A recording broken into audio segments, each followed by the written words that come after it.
চট্টগ্রামের আনোয়ারায় সর্বজনীন শ্রী শ্রী লোকনাথ ধাম মন্দিরে দুর্ধর্ষ চুরির ঘটনা ঘটেছে।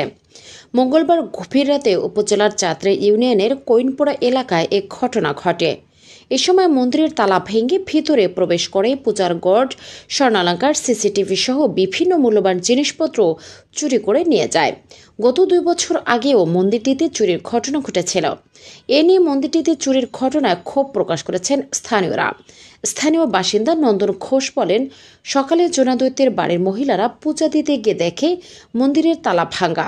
ভেতরে ঢুকে দেখে পূজার গড় সহ পূজার সরঞ্জাম ও সকল মূল্যবান জিনিসপত্র লুট করে নিয়ে গেছে।